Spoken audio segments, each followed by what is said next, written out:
Assalamualaikum and good day. Today I want to discuss about the issue of scarcity from an Islamic perspective.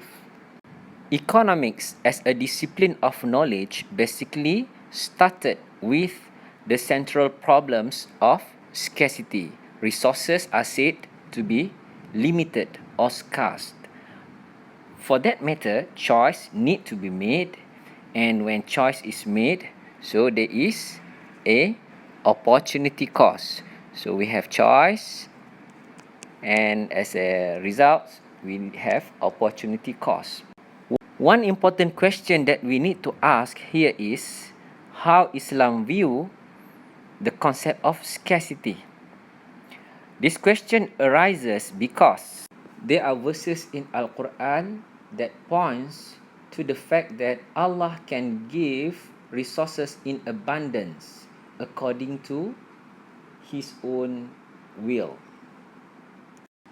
Among the Muslim economists, there are those who argue that there is no absolute scarcity in the economy.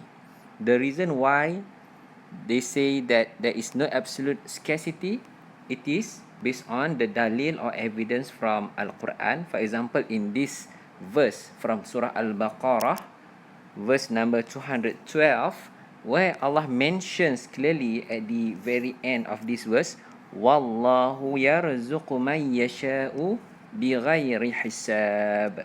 And Allah bestows His abundance without measures on whom He will. In other words, the provisions, resources are in the hands of Allah Ta'ala.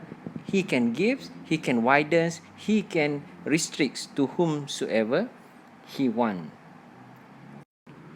Just to quote another verse of Al-Quran related to the dalil of no absolute scarcity, here in Surah Al-Isra, verse number 30, where Allah mentions here, verily the Lord hath provided sustenance in abundance for whom He pleases.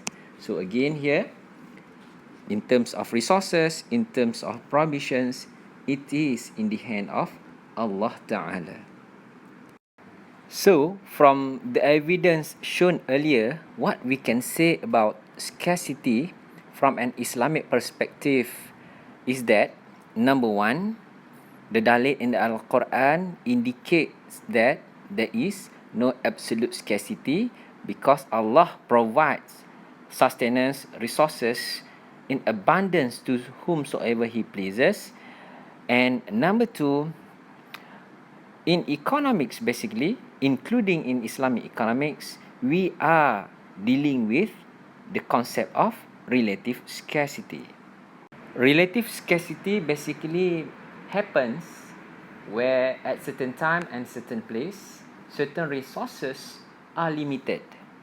For example, at one point in time, in the future, we may face a problem of limited oil and gas.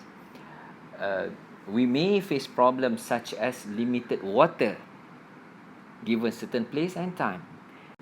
In fact, resources are actually in abundance. What limit or what creates relative scarcity could be due to, number one, our lack of knowledge to utilize the existing resources.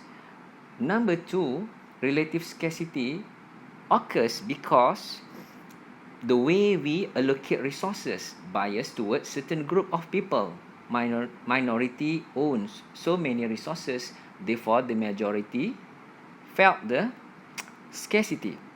Number three, some people may be so stingy, they don't want to share, or there are people who are extravagant in their consumption. This also creates to the issue of relative scarcity. Relative scarcity, number four, may also exist in terms of the way how we distribute income and wealth.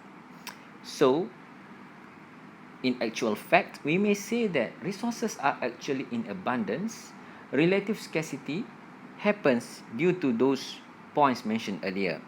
And we accept that relative scarcity is one main important problem that needs to be solved in the economics, and this include Islamic economics. I think that's all for this time. Thank you for listening. Wassalam.